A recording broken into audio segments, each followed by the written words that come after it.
Whenever you talk about a process, the inherent question that pops in my head is, what am I putting into the process and how long is it going to take? How do you manage that? I know you're the leader of an innovation software company. How do you manage the thinking for folks around time horizon and the process? Sure. So I think, as with any decision in life, you have to start with what are the hard constraints. And those hard constraints may differ from one organization to another. At a university, they're constrained with an endowment. Their constraints may be, they can think in hundreds of year time span. As an Right. individual, tenure track professor, your time horizon may be 5 or 6 years because you need to get published. Right. If you're a venture backed company, your time horizon is the 18 months that the venture capitalists gave you cash. Right. IdeaScale is in a fortunate situation where we are very profitable as a software company. So we can think, look, as a private sector company, I still have to generate profits for my shareholders, value for my customers and employees. So I can't say, hey, I'm only going to think about 10-year long bets. But at the same time, I'm in a very fortunate situation where I don't have to worry about this quarter, this month, this year.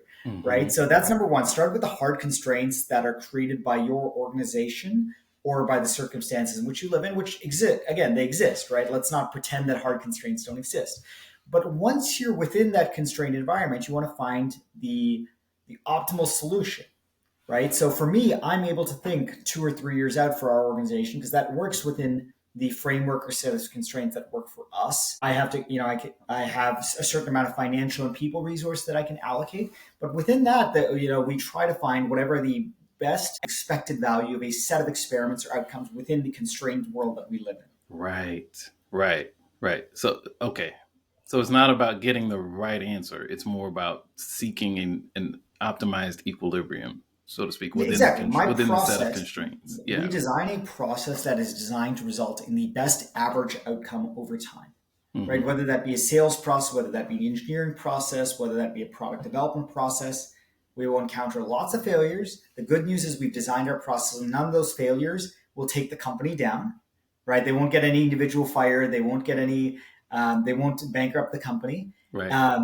Our home runs will be awesome, but on average, the outcome of whether it be our sales process, our engineering process, our product process, our promotion process, on average, those will consistently create value for everyone along in our organization.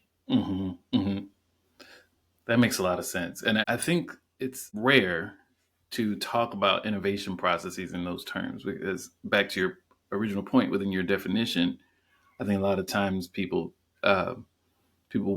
judge things by the outcome. And so, the innovative thing is the thing that's most different or most,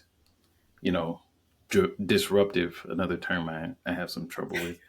But the talking about creating, the best average outcome over time really does double down on that process thinking and not the, we're trying to create lightning in a bottle here in a one-off sort of way. And I think that's fantastic. It's pretty much impossible. Like if you give 100 people go create lightning in a bottle, probably all of them will fail, right? Or one person will get lucky and succeed. It's like the coin flipping exercise. If a bunch of people flip heads and tails consistently, one person out of 1,000 will just happen to get 10 heads in a row, purely due to luck.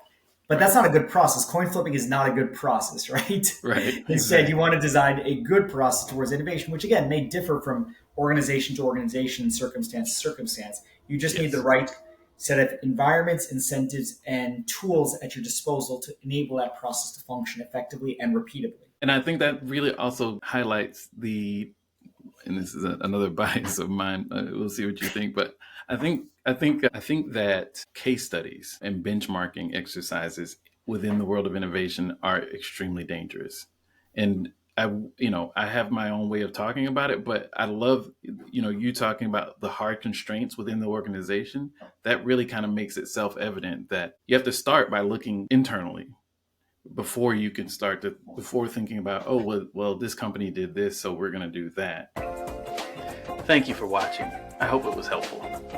Let's keep the conversation going in the comments section. If you enjoyed this, please like and subscribe because it really helps us learn and grow. I'm Jared Simmons, and I'll see you next time. Until then, keep innovating, whatever that means.